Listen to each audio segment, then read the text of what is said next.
We're so grateful that you gave us a few minutes. Absolutely. We were just talking about with the sheriff about the border security issue, and so great, and so many Judicial Watch supporters are following closely what President Trump is doing to secure the border and to ensure that Americans are safe. So tell me, now that the first executive order has hit some problems, where are we going from here? What is this next part of his agenda?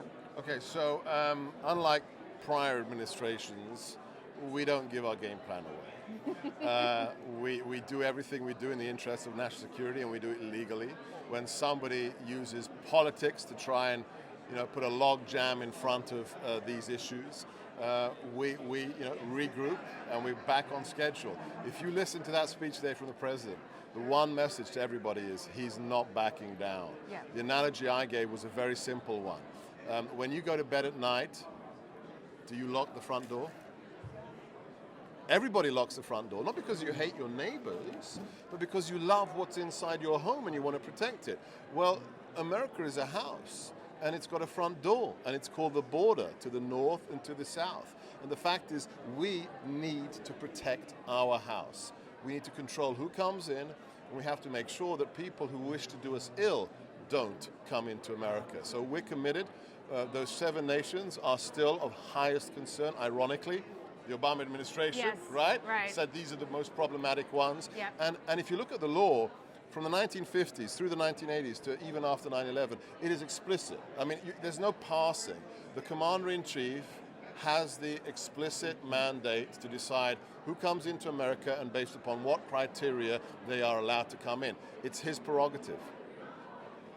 What are, if you had, I know, listening to the president there, giving out his agenda items, fantastic speech. Well received by conservatives, well received.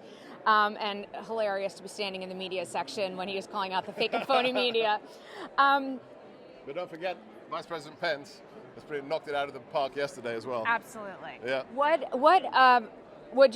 still in the first 100 days, and I know national security is it's obviously the president's number one agenda, always has to be. What are going to be the top priorities and the top concerns for the president this year? So, when it comes to national security, it's really quite simple. The number one priority is to secure the borders. Second, you heard it today, just listen to the language. We had 8 years of we're going to ameliorate the threat, we're going to degrade ISIS. No. We're here to obliterate the Islamic State. We are here, as the president said today, to wipe them off the face of the earth. So you can't, there's no, misinterpreting that. So we're going to take down ISIS. And the longer term is to make sure the ideas of groups like ISIS no longer feed into recruitment, so that young men and women, whether they're in San Bernardino, whether they're in Orlando, or whether they're in Cairo, don't become jihadis. So that's the 2 big pillars. If you look at the other things we've already done, cyber is a big concern. We have various task forces, initiatives, commissions. We have a group that's being led by Mayor Giuliani. We have to secure our cyber domain. Today, war isn't just about bullets and bombs or border checkpoints. It's also about your personal information, your bank account information. I was a Defense Department employee. It wasn't nice recently to get a letter saying, I'm sorry, but you're one of the 2 million people whose information was stolen by another nation. I'll tell you, I was a State Department employee in the 43 administration, and I got one of those too. And not only that, I did have my identity stolen, and someone charged $10,000 with the credit cards, with my name, my social security number, my phone number, my address from the OPM breach. Right. Well, that's national security as well. Yes. We have to secure the cyber domain as well. So, and if you look at the team, look at the team. Look at the guys and gals we've recruited.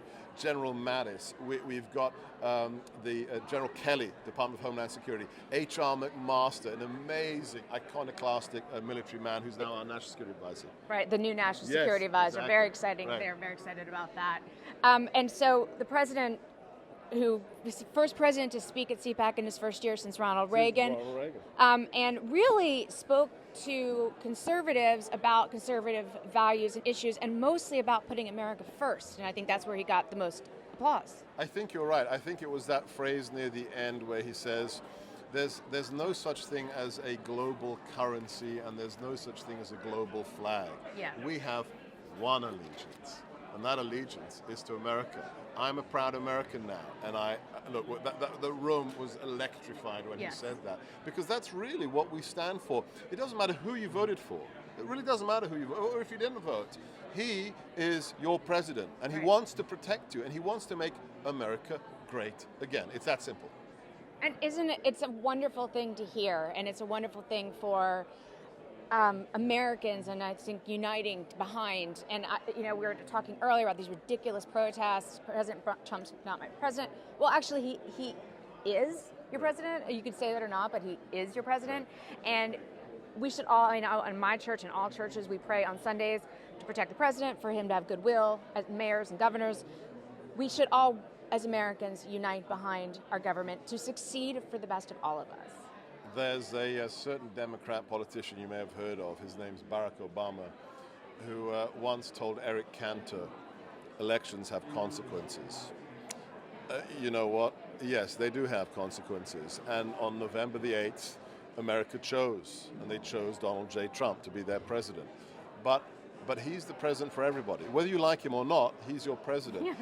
Because we reject what we've seen in the last 20 years, which is politics based upon division. I don't look at you as somebody who has a certain skin color, or a certain sex, or a certain income level. How does that make us closer to each other as Americans? It doesn't. You're an American and I'm an American. Whichever God you pray to, whatever your ethnic background, you're an American. And that's the message of the president. And it went out so well. Thank you so much for stopping by. Anytime. We wish you the best of luck. Thank you. We really do. Thank you. Thank you. Thank you. Thank you. Thank you.